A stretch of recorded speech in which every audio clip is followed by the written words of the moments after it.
হিজাব পরে আমার জন্য একটা চ্যালেঞ্জ ছিল যে হিজাব পরে ব্লগার হওয়া অনেক টাফ। কজ আমি হিজাব পরে সব জায়গায় কাজ করতে পারি না, হিজাব পরলে ভাই অনেক কাজে নেয় না। আমার কাছে মনে হয় আমি সেফটি মানে হচ্ছে সব কাজ আমার জন্য সেফ।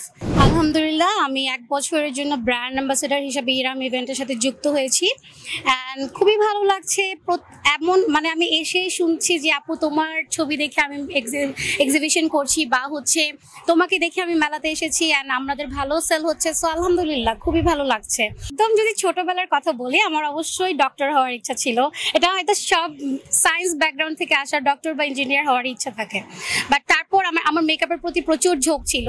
আমি মেকআপও শিখাই, আমি মেকআপ ক্লাসও করাই অ্যান্ড ওয়ার্কশপও করাই। তাছাড়া আমি হচ্ছে সবাই যেহেতু চাচ্ছে যে আমি ইভেন্টগুলো প্রমোশন করি বা আমার প্রমোশন সবার ভালো লাগে একটাই কারণ হচ্ছে আমি অনেক ডিটেলসে ইভেন্টগুলো প্রমোশন করি বা যে লাইফটাই করি খুব ডিটেলসে করি। এটা অনেক ব্লগারই করতে চায় না বা করে না, বাট আমার কথা হচ্ছে আমি যে পেমেন্টটা নিব আমার কাছে মনে হয় আমি একটু টাইম নিয়ে করে দিই, ওরা উদ্যোক্তারাও খুব খুশি হয় আর আমি ওদের অন্তরের ভেতর ঢুকতে পারি। এটা আসলে আমার মেন মোটিভ, যে আমি বেশি টাকা আর্ন করা থেকে মানুষের ভেতরে স্থাপন করতে পারছি নিজেকে, এটাই আসলে অনেক বেশি আমার কাছে।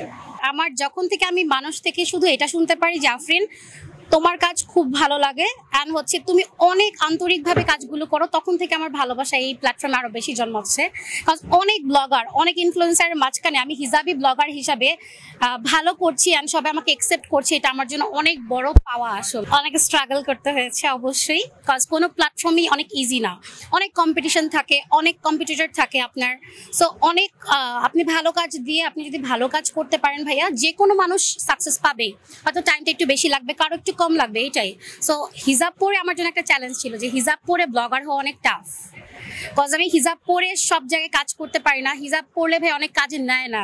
সো এটা আমার জন্য অনেক চ্যালেঞ্জিং ছিল, কিন্তু আলহামদুলিল্লাহ আমার ফ্যামিলির দোয়া অ্যান্ড প্রত্যেকটা অডিয়েন্স অ্যান্ড আমাকে যারা লাভ করে, আমার পেজ মেম্বার সবাই আমাকে অনেক সাপোর্ট দিয়েছে দেখে আজকে আমি এখানে এসেছি। সবচেয়ে বেশি আমাকে সাপোর্ট দিয়েছে আমার মা। আমি বর্তমানে ব্যস্ত আছি, আমার ব্যাক টু ব্যাক লাইফ থাকে, ডেইলি লাইফ থাকে, মেকআপ ক্লাস থাকে অ্যান্ড এক্সিবিশন, আর আমার পড়াশোনা তো চলছে। নতুন অনেক ভালো ভালো কাজ আসছে সবার জন্য, যেমন আমি খুব শীঘ্রই 2টা ব্র্যান্ডের সাথে ব্র্যান্ড অ্যাম্বাসেডর চুক্তিবদ্ধ হচ্ছি, খুব ভালো 2টা ব্র্যান্ড অ্যান্ড ওটাও সবাই দেখতে পারবে সামনে। অ্যান্ড আরও তো এই যে ইরাম ইভেন্টেরও আরও এক্সিবিশন থাকবে, আমি থাকছি ইরাম ইভেন্টের সাথে, আমি 1 বছর ধরে থাকবো, যতগুলো এক্সিবিশন হবে সবাই আমাকে পাবে। অ্যান্ড নেক্সটে এটা তো সবকিছু আগে থেকে ফ্ল্যাশ করা উচিত না, নেক্সটে সবাই দেখতেই পারবে কি আরো ভালো কাজ করছি। আমিও একজন নারী, আমিও কাজ করি, ডেইলি আমার প্রচুর কাজ থাকে, দেখা যায় অনেক দূরেও কাজ থাকে। সো আমি সবার ফার্স্টে আমার সেফটিটা মেনটেন করি। আমার কাছে মনে হয় আমি সেফটি মানে হচ্ছে সব কাজ আমার জন্য সেফ। সো আমি আমার সেফটিটা মেনটেন করি। আমি অবশ্যই যে ট্রান্সপোর্টটা ইউজ করব সেটা অনেক সেফ একটা ট্রান্সপোর্ট ইউজ করতে হবে, তাহলে আই থিঙ্ক কোনো প্রবলেম হবে না। আজ পর্যন্ত আলহামদুলিল্লাহ আমার কোনো সমস্যা হয়নি, বিকজ আমি অনেক স্ট্রং একটা উমেন। সো আমার আজ পর্যন্ত কোনো সমস্যা হয়নি, আর আমি বুঝেই ওভাবেই কাজগুলো রাখি। আমার কাছে যেটা কমফোর্টেবল আর আমি যেখানে সেফ, ওই কাজগুলি আমি করতে পছন্দ করি। ভবিষ্যৎ প্ল্যান আসলে কেউই বলতে পারে না। আমি যেহেতু নিজেও বিজনেস ওনার, আমি বিজনেস ওম্যান, সো আমি বলবো যে আমার নিজের বিজনেস তো আছেই, তাছাড়া আমি এটা জাস্ট পাশাপাশি আমার এটা ভালো লাগার জন্য আমি এই প্রফেশনটা বেছে নিয়েছি। এটা যে পার্মানেন্ট প্রফেশন তাও কিন্তু না, কিন্তু হ্যাঁ আমি যতদিন থাকবো এই প্ল্যাটফর্মে প্রত্যেকটা নারী উদ্যোক্তাকে আমি একটা ভালো কিছু দিয়ে যাবো।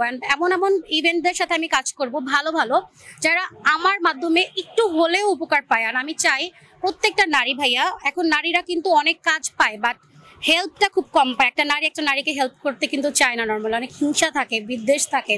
বাট আপনি ইভেন্টে প্রত্যেকটা স্টলারকে জিজ্ঞেস করবেন যে আমার ব্যাপারে যদি কিছু জিজ্ঞেস করেন, আমার অ্যাবসেন্সে আপনি শুনতে পারবেন আমি ওদেরকে কতটা হেল্প করেছি। এটা আমি বলতে চাই না পাবলিকলি, বাট আমি প্রত্যেকটা নারী উদ্যোক্তাকে হেল্প করার ট্রাই করি, সেটা যেভাবেই হোক। আরো অনেক মানুষের ভালোবাসার ভিড়ে দেখতে চাই আমি, আমাকে যেন বাংলাদেশের সবাই আমাকে এক নম্বর চিনে, আমি এটা চাই।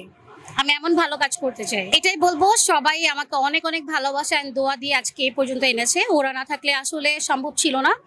এন্ড আপনারা হচ্ছে ভালো মানে ভালো মানুষকে চুজ করার জন্য বা হচ্ছে ভালো আপনাদের লাগার জন্য আমাকে আমি অনেক বেশি কৃতজ্ঞ তাদের কাছে আসলে, যে তারা আমাকে অনেক পছন্দ করেছে, অনেক ব্লগার্স ভাইয়া, তারপরেও আমাকে যে চুজ করেছে, আমাকে অ্যাকসেপ্ট করছে, এটা আমার জন্য অনেক বড় পাওয়া। অ্যান্ড অবশ্যই আল্লাহ তাআলা আমাকে মানে স্ট্রং করেছে অ্যান্ড আমাকে ভালো ভালো পজিশনে নিচ্ছে দেখি আসলে আমি আসতে পেরেছি। আমার বাবা আমার দোয়া তো আছেই, সবাই ভালো ভালো কাজ করবেন। অ্যান্ড নারীদেরকে আমি বলবো যে আপনারা ঘরে বসে থাকবেন না, প্রত্যেকে যে যেভাবে পারেন কাজ করবেন। কাজ করলে আপনার মনটাও ভালো থাকবে, আপনি সুস্থ থাকবেন। অ্যান্ড কোনো যদি হেল্প লাগে অবশ্যই আমাকে নক করবেন, আমার যতটুকু প্রয়োজন আমি হেল্প করার ট্রাই করবো।